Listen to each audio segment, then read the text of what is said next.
ரூபாய் 15 அணான்னு எழுதுறாரு. ஆய்வாளர் இங்க சொல்றாரு, புத்தகத்தோட தலைப்பு 12 அணா. காந்தி சொன்னதே 12 அணான்னு சொல்றாரு. ஆனா அந்த கணக்குலயே நீ 3 அணாவை விட்டுட்டையா, எனக்கு மணி ஆர்டர்ல வந்து சேர்ந்தது 15 அணான்னு வாவுசி சொல்றாரு. 347 ரூபா 15 அணா வந்துச்சு. நீ அனுப்பாமலாம் இல்லை, 3 அணா சேர்த்துதான் நீங்க கணக்கை விட்டுருக்கீங்க. 15 அணா இருக்கு. இந்த பணம் எனக்கு வந்துச்சு. வந்த பணத்தை வச்சு நான் என்னுடைய புதிய புத்தகங்களை அச்சிடுவதற்கு ரூபாய் 100 ரூபா ஒரு அச்சாப்ஸ் கொடுத்துருக்கேன். என் கடனில் 50 ரூபாயை தவிர எல்லா கடனையும் அடைச்சிட்டேன்.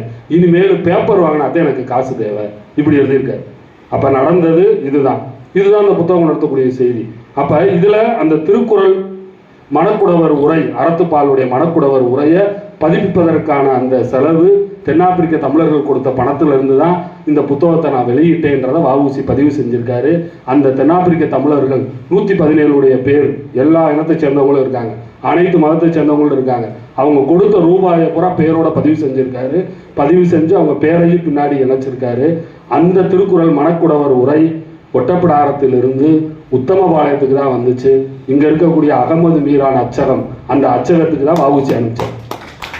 இந்த ஊருக்கு அதுக்குமே தொடர்பு, இன்னைக்கும் அந்த தொடர்பு இருக்கு. அந்த அச்சகத்துல அங்கிருந்து இங்க அனுப்பிச்சு படி திருத்தி, இவர் இங்க இருந்து அங்க அனுப்பாரு, திரும்ப அதை திருத்தி அனுப்பிச்சிருக்காரு.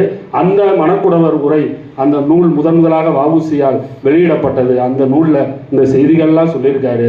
அதனால நம்ம உண்மையை அலசி ஆராய்ந்தோம்னா இது காந்திக்கும் வஉசிக்கும் நடந்த வெறும் பணம் கொடுக்கல் வாங்கல் கிடையாது. இது ஒரு உணர்ச்சி போராட்டம். அதனால உண்மையான கணக்கு இதுதான்.